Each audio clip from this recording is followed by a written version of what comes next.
मित्रता ऐसी हो कि एक को चोट लगे और दूसरे को दर्द हो।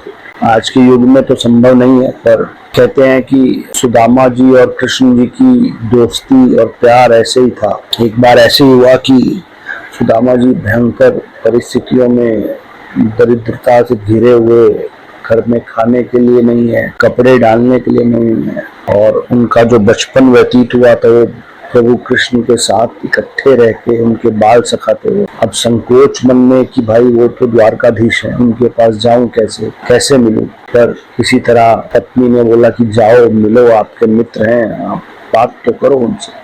तो हिम्मत जुटाई और पोटली में कुछ चने और चावल बांध कर चल पड़े कि भाई कुछ भेंट लेके जाऊं। अब जैसे ही द्वारकाधीश पहुंचे और जो द्वारपाल थे उन्हें बोला, भाई मैं कृष्ण जी से मिलना चाह रहा हूँ। द्वारपालों ने कहा, चल हट भिखारी कहीं का, नहीं जाने देंगे हम तुझे अंदर। बड़ी देर से विचलित कि कैसे जाऊं। बोले, भाई मेरा एक संदेश दे दो उनको, मत जाने दो, पर इतना संदेश दे दो कि उनके मित्र जो है सुदामा उनसे मिलने आए। किसी तरह वो मान गए और भगवान कृष्ण तक ये संदेश पहुंचा कि भाई मित्र जो है सुदामा वो द्वार पर खड़े हैं मिलने के लिए। आप मानिए वो पल, वो क्षण जैसे ही उन्होंने सुना कि मित्र सुदामा गड़े हैं, अपना सिंहासन छोड़कर नंगे पांव तुरंत भागे कि भाई मेरे से मिलने मेरा सुदामा मित्र आया है। भागते भागते तुरंत गेट पर पहुंचे, द्वारपाल को बोला, भाई मेरा मित्र आया, और उनके गले मिलके जो रोए दोनों। तो भाव जो एक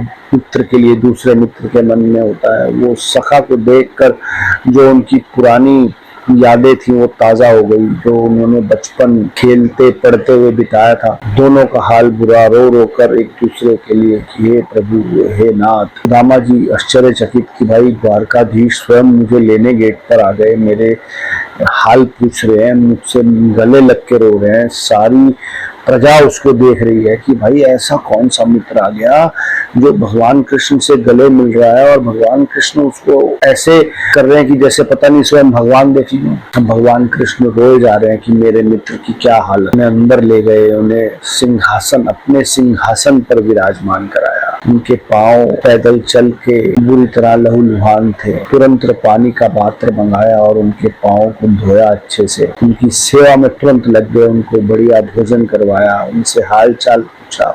और उसके बाद दामा जी के पास दरिद्रता नहीं आई, क्योंकि अब भगवान का साथ स्वयं मिल गया तो अब दरिद्रता आ नहीं सकती है। तो ऐसा था दो मित्रों का प्यार आपस में, भगवान कृष्ण की माया, सुदामा जी का प्रेम, उनके लिए अथाह प्रेम। ऐसी मित्रता वाकई देखने लायक है। हर हर महादेव।